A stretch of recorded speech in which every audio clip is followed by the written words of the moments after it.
l'heure du journal sur RTI 1. Madame, Monsieur, bonjour. Voici les titres. Le groupe audiovisuel français Canal+ International s'enracine en Côte d'Ivoire. Son président Jacques Dupuy a été reçu hier à la primature dans la commune du Plateau par le Premier ministre ivoirien Patrick Achi. Au centre des entretiens, le renforcement du partenariat avec la télévision numérique terrestre, la TNT. Toujours en Côte d'Ivoire, les 16 jours d'activisme contre les violences à l'égard des filles et femmes. Des professionnels et responsables des médias ont participé à une séance de renforcement de capacité, une initiative de ONU Femmes, activité en prélude à la Journée internationale des droits de l'homme le 10 décembre prochain. Enfin, en République démocratique du Congo, liberté provisoire accordée par la justice à Vital Kamerhe. 28 ans après, les Ivoiriens se souviennent de leur premier président de la République, Félix Houphouët-Boigny. Le bâtisseur de la Côte d'Ivoire moderne est décédé le 7 décembre 1993 à Yamoussoukro, sa terre natale, dans la région centre du pays. Feu, le président de la République, Félix Houphouët-Boigny, a longtemps prôné la paix et la tolérance. Pour en parler, Moussa Konaté. 7 décembre 1993, 7 décembre 2021. Cela fait aujourd'hui 28 ans que Félix Houphouët-Boigny est décédé.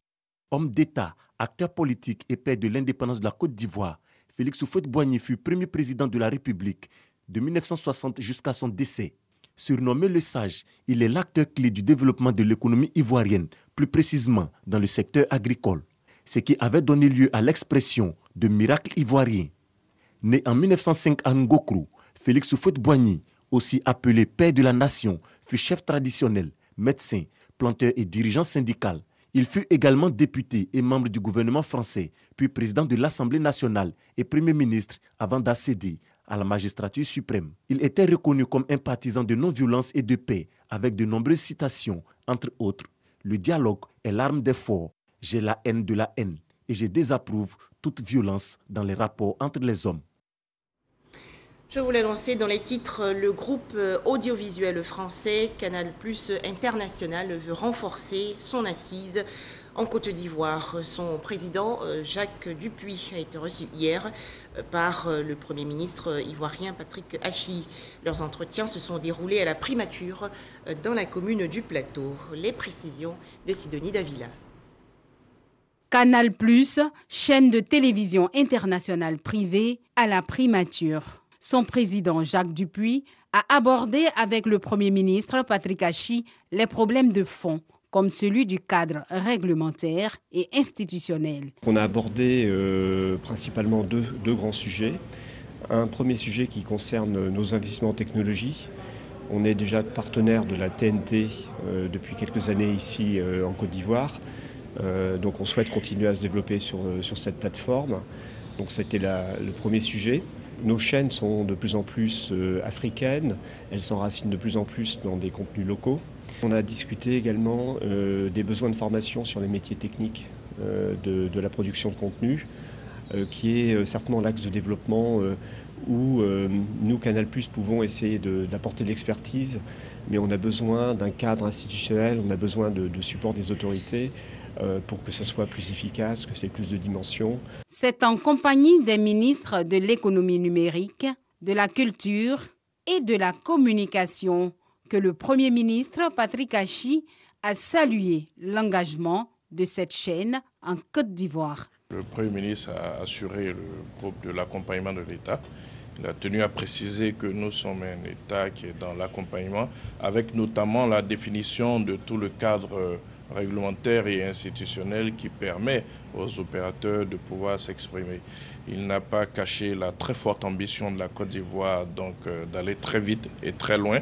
Et c'est en cela que le président a dit qu'il est arrivé certes avec une feuille de route, mais il repart avec une feuille de route beaucoup plus ambitieuse. Les festivités du trentenaire de Canal+ s'annoncent pour l'année prochaine. Bientôt, la réhabilitation complète de toutes les ambassades ivoiriennes à travers le monde. La Côte d'Ivoire s'engage sur ce vaste chantier pour la nouvelle année 2022. Le budget y afférent a été adopté récemment par les sénateurs membres de la Commission des affaires économiques et financières. Les explications de Kader Sogodogo de RTI Bouaké. Kandia Camara reçu par la Commission des affaires économiques et financières du Sénat. Le ministère d'État, ministère des Affaires étrangères, soutient un budget de 109 milliards 686 millions de francs CFA. Une bonne nouvelle pour les chancelleries ivoiriennes se dessine. Son Excellence M. Alassane Ouattara, qui estime que nos chancelleries sont la vitrine du pays à l'extérieur, donc a décidé que l'accent soit mis sur la réhabilitation de nos chancelleries qui sont dans un état de dégradation très avancé et surtout sur l'acquisition de nos chancelleries ou alors des résidences de nos ambassadeurs. Le ministère délégué à l'intégration africaine et de la diaspora, 87 milliards de francs CFA pour 2022. Plus de 170 milliards de francs CFA pour l'agriculture et le développement rural. Le ministère des Ressources animales et halieutiques, plus de 16 milliards de francs CFA. Le commerce et l'industrie, plus de 13 milliards de francs CFA. PME, artisanat et la transformation du secteur informel, 6 milliards de francs CFA. Qu'est-ce qui sera fait en 2022? Produire de façon intensive, de procéder à la conservation des produits et à leur transformation, et ensuite d'aller à la commercialisation. Ce budget donc tient compte de tous ces aspects, que ce soit au niveau de l'administration, que ce soit au niveau de la sécurité alimentaire, que ce soit au niveau de la production du riz en Côte d'Ivoire et que ce soit au niveau de la transformation du monde rural. Pour ce qui est de la production halieutique, sur le reste de la production, la consommation nationale à couvrir, qui est de près de 600 000 tonnes, il est question ici, dans le cadre de ce budget qui vient d'être adopté, de très vite entamer la transformation stratégique du secteur de la production en poissons, de sorte à ce que les poissons consommés en Côte d'Ivoire soient effectivement ivoiriens et éviter notre trop grande dépendance vis-à-vis de l'extérieur. Grâce à ce budget, nous allons continuer d'amplifier nos actions terrain en matière de surveillance des marchés, en matière de communication, en matière de contrôle sur le terrain, pour que le pouvoir d'achat des Ivoiriens, le pouvoir d'achat des consommateurs, en tout cas, soit protégé, tout en permettant également la promotion du commerce, aussi bien du commerce intérieur que du commerce extérieur. Tous ces budgets ont été adoptés par les sénateurs. Fin du passage à des ministres devant la Commission des affaires économiques et financières. Place, à présent, au vote de la loi de finances portant budget de l'État de Côte d'Ivoire pour l'année 2022 qui s'élève à plus de 9 901 milliards de francs CFA. Son annexe fiscale sera également présentée. Pour cette présentation, le ministre du Budget et du Portefeuille de l'État, Moussa Sanogo. Le 8e forum sur la coopération Afrique-Chine s'est tenu les 29 et 30 novembre dernier à Dakar, au Sénégal. La Chine veut ainsi renforcer son partenariat avec le continent africain, notamment dans les secteurs de l'éducation et de la santé. Wang Li, l'ambassadeur de Chine en Côte d'Ivoire, a fait récemment le point sur ce 8e forum. Les détails, Moussa Konaté. 8e forum sur la coopération sino-africaine. 53 États africains membres se sont réunis à Dakar, la capitale du Sénégal, avec la participation du président chinois Xi Jinping. Après cette rencontre, l'ambassadeur de la Chine en Côte d'Ivoire fait le point à la presse. Il ressort le renforcement des échanges commerciaux entre la Chine et le continent dans divers secteurs. Dans le domaine de la promotion du commerce, la Chine ouvrira des corridors verts pour les exportations vers la Chine des produits agricoles africains, accélérera la procédure d'inspection et de quarantaine et élargira davantage les catégories de produits bénéficiant de l'exemption des droits de douane en faveur des pays les moins avancés, qui ont des relations diplomatiques avec la Chine, pour porter le volume total des importations chinoises en provenance de l'Afrique à 300 milliards de dollars américains dans les 3 ans à venir. La Chine se positionne comme l'un des importants partenaires au développement aux côtés des États africains. Son appui est également visible dans le combat contre la pandémie de Covid-19. Lors de la cérémonie d'ouverture de cette conférence, le président Xi Jinping a annoncé solennellement que la Chine fournirait 1 milliard de doses de vaccins chinois supplémentaires à l'Afrique afin d'atteindre l'objectif de l'Union africaine de vacciner 60% de la population africaine d'ici 2022. Le Forum sur la coopération sino-africaine existe depuis 2000. Il se tient tous les 3 ans en alternance en Chine et en Afrique. Toujours en Côte d'Ivoire, les 16 jours d'activisme contre les violences à l'égard des filles et femmes. ONU Femmes, l'entité des Nations Unies pour l'égalité des sexes, organise actuellement des séances de renforcement de capacités à l'endroit des professionnels et responsables de médias. Des activités en prélude à la Journée internationale des droits de l'homme, célébrée le 10 décembre prochain. Pacom Didi et Sephora Zegui.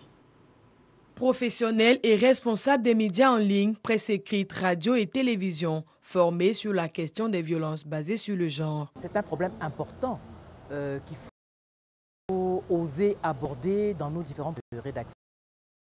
Une fois par semaine, sur notre antenne, nous abordons la question de la violence faite aux femmes et aux filles. C'est important de pouvoir avoir une plateforme officielle où l'on donne la possibilité aux femmes et aux filles, aux personnes victimes, de pouvoir s'exprimer. Cette formation qui allie théorie et exercice pratique bénéficie du soutien d'institutions internationales et du ministère de la Femme, de la Famille et de l'Enfant. La lutte contre les violences basées sur le genre est l'affaire des médias. Le gouvernement renforce les dispositifs qui ont été mis en place, mais aujourd'hui, il faut que les médias nous accompagnent dans cette lutte pour que les femmes ne soient plus violentées. Pour réussir cette mission, la présence des journalistes, des responsables de presse va nous permettre en termes de complémentarité d'aborder cette question avec bien sûr l'ensemble des communautés. En plus des hommes de médias, artistes, enseignants d'université, cinéastes, chefs d'entreprise et ambassadeurs ont été mis à contribution pour intensifier la lutte. Il semblait vraiment important de dire que la responsabilité de protéger les femmes n'incombe pas uniquement aux femmes, elle incombe aussi aux hommes. Et c'est toute la démarche du He4She, faire en sorte que les hommes aussi prennent leurs responsabilités. Cette initiative de ONU Femmes se tient en prélude à la Journée des droits de l'homme qui a lieu le 10 décembre prochain. Et toujours dans le cadre des 16 jours d'activisme contre les violences à l'égard des filles et femmes, cette rencontre initiée récemment par l'organisation non gouvernementale Vivre sans violence. Un référentiel d'intervention a été présenté aux participants, notamment les acteurs de défense des droits des femmes. Marie Triero et Didier Nguesson. La violence basée sur le genre et la violation des droits de la femme préoccupent les organisations de défense des droits des femmes.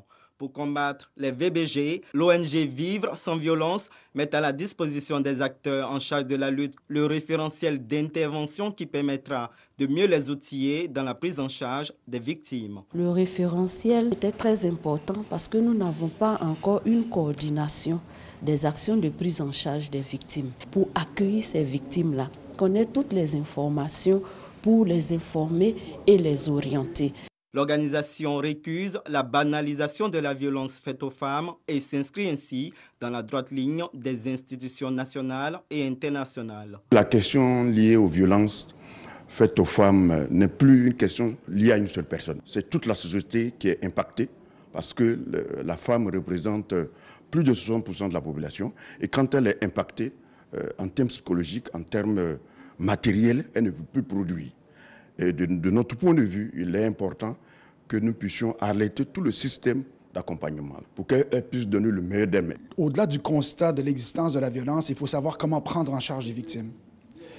C'est une forme de violence qui peut mener facilement à la stigmatisation. C'est une forme de violence dans laquelle les victimes sont parfois complètement laissées à elles-mêmes sans savoir comment s'y prendre pour sortir de l'enfer dans lequel elles vivent. Donc il faut d'une part former les gens pour qu'ils sachent comment traiter ces gens-là. Les femmes et les enfants seront prioritaires dans le référentiel car ce sont les principales victimes de la violence domestique et conjugale et des agressions sexuelles. Comment booster l'entrepreneuriat féminin en Côte d'Ivoire et quels moyens pour favoriser leur accès au financement? Des questions au centre d'une rencontre le 3 décembre dernier au Palais de la Culture dans la commune de Trècheville. C'est une initiative de la Fondation CEFIS soutenue par le GIZ, l'agence de coopération allemande pour le développement. Pour en parler, Théodore Zouzou et Abou Sanogo. Sortir la femme de la précarité est le combat de la Fondation CEFIS. Par an, avec ses partenaires, elle forme ces femmes à l'entrepreneuriat. Mais ces formées sont confrontées à la question du financement. Une préoccupation qui est au cœur du 3e Forum international de leadership féminin au Palais de la Culture de Trècheville autour du thème « Accès des femmes et des jeunes femmes aux ressources, aux finances et à la prise de décision ». Il s'agit aujourd'hui et pour nous d'outiller les femmes entrepreneurs afin d'accroître leur potentiel de croissance et celle de leurs entreprises, mais aussi de les rendre suffisamment visibles pour qu'elles se démarquent dans leur activité et qu'elles apportent avec elles des solutions en termes de création d'emplois ou d'opportunités pour d'autres femmes. Cette rencontre se tient sur 2 jours et est meublée par des panels. Une présentation de projet de 14 personnes sélectionnées sur les 72 formées en 2021 devant un jury. Les 3 meilleurs projets seront financés. Toutes ces initiatives acquièrent l'adhésion de la République d'Allemagne en Côte d'Ivoire qui réitère son soutien. Le secteur privé et du secteur financier sont une des priorités de la coopération allemande avec la Côte d'Ivoire. La GIZ et son programme Invest for Jobs accompagnent depuis maintenant plus de 2 ans le programme de leadership et de mentorat des jeunes femmes entrepreneurs. Une initiative saluée par la ministre de la Solidarité et de la lutte contre la pauvreté, Miss Belmondo Dogo, représentant le Premier ministre Patrick Achi. Ce forum est une réponse à la lutte contre la pauvreté au sein de nos communautés. C'est pourquoi le thème de ce forum, accès des femmes et des jeunes femmes aux ressources, aux finances et à la prise de décision, nous interpelle à plus d'un titre. Il nous appelle tous et toutes à l'union sacrée autour de chaque femme ou jeune femme qui entreprend. Ce forum vise à promouvoir la femme entrepreneur. Au-delà, mettre en avant son intelligence et son leadership en développant des projets innovants capables de contribuer à l'essor économique de la Côte d'Ivoire.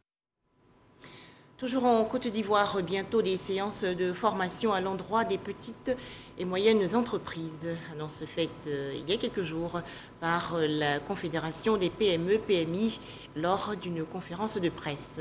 Les précisions de Espérance Diakalé et Cheikh Koné.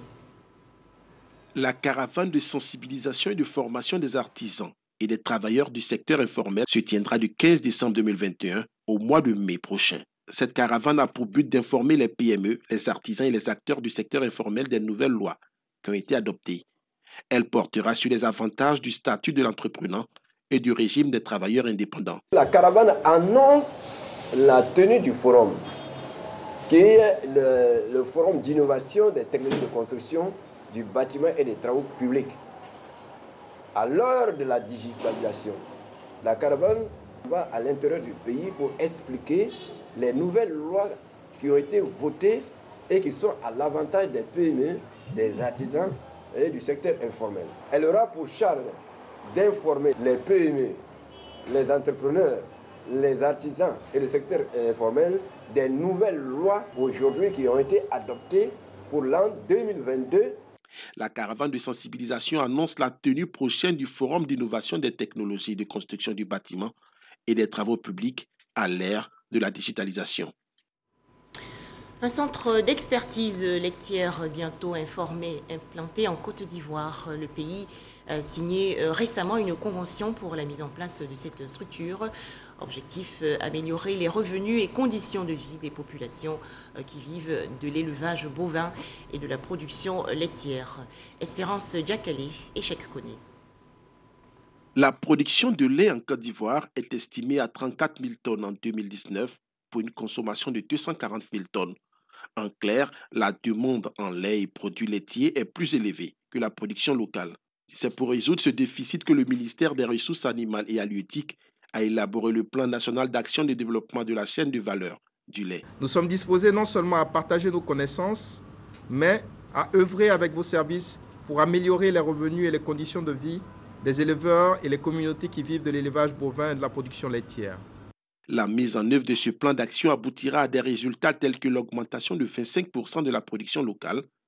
50% de cette production sera transformée dans des conditions d'hygiène et de qualité et cela va créer 30 000 emplois directs. L'objectif global du plan national d'action de développement de la chaîne de valeur lait est d'améliorer la sécurité alimentaire par le développement d'une chaîne de valeur lait compétitive et attractive. Les enjeux sont grands, mais surtout réalisables, afin d'inverser durablement la tendance actuelle.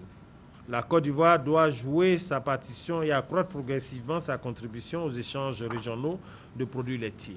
Ce centre va accompagner la Côte d'Ivoire dans le développement de l'élevage et dans la production de lait, en contribuant à l'amélioration des conditions de vie des acteurs du secteur laitier et des consommateurs. Bondoukou, dans la région nord-est du pays, le conseil régional du Gontougo a reçu un appui financier de 450 millions de francs CFA pour le financement de projets jeunes. Cette enveloppe s'inscrit dans le cadre du contrat de désendettement et de développement. Le point avec Herman Niamia. Éligible au projet emploi jeunes et développement des compétences PGDEC, dans le cadre de la deuxième phase du contrat de désendettement et de développement CDD, le Conseil régional du Gontougo est bénéficiaire d'un fonds de 450 millions de francs CFA pour le financement des projets des jeunes sur une période de 2 ans. Cette information a été donnée par le président de l'institution Ignace Kwasi Kosonou au cours de la 3e session ordinaire du Conseil. Selon le calendrier de décaissement, une première tranche d'environ 270 millions seront versés très bientôt. Et à cet effet, il est demandé à la région une quote-part d'environ 88 millions, soit 44 millions de francs par an.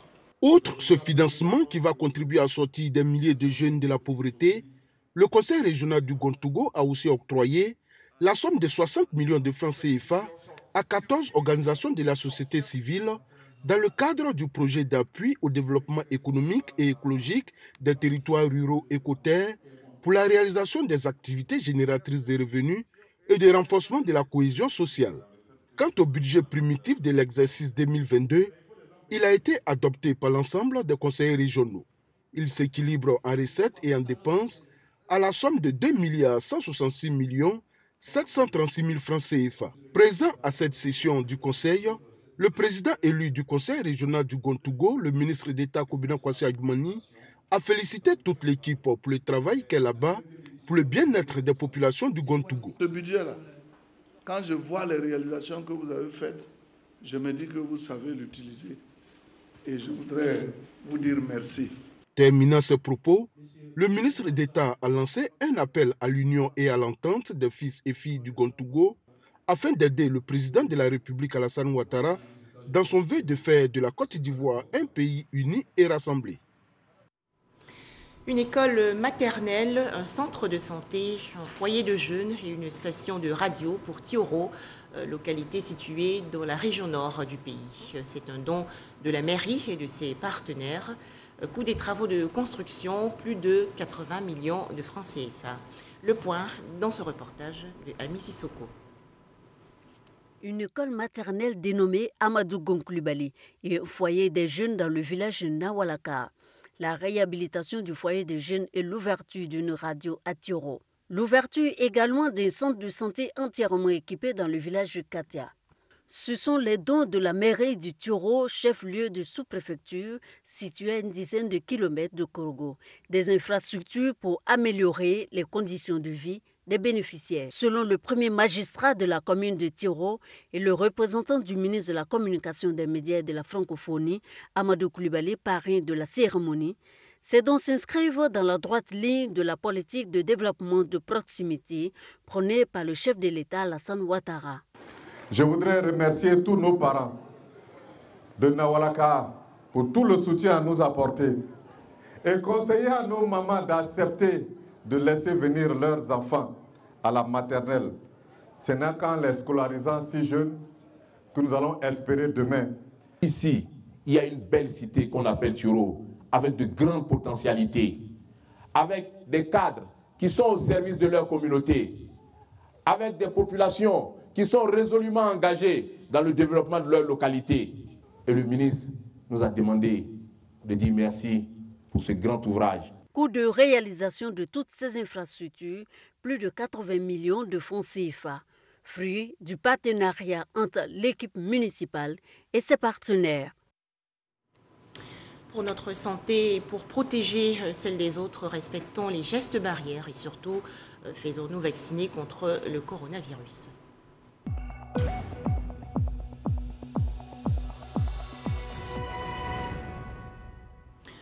Deux nouveaux cas de maladie à coronavirus enregistrés hier en Côte d'Ivoire, annonce faite par le ministère de la Santé, de l'Hygiène publique et de la couverture maladie universelle. La Côte d'Ivoire dénombre désormais 61 826 cas confirmés de coronavirus, 60 875 personnes guéries, 706 décès et 238 cas actifs. Le ministère de la Santé, de l'Hygiène publique et de la couverture maladie universelle rappelle aux populations que la vaccination anti-coronavirus est entièrement gratuite et volontaire.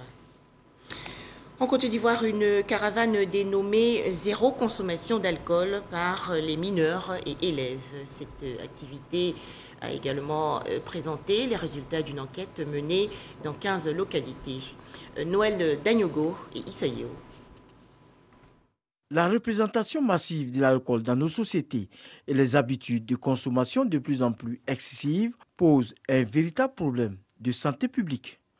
Pour lutter contre ce fléau chez les élèves et mineurs en Côte d'Ivoire, l'ONG El Kassi s'engage pour limiter à 70%, voire plus, la consommation de l'alcool chez les mineurs et élèves en Côte d'Ivoire.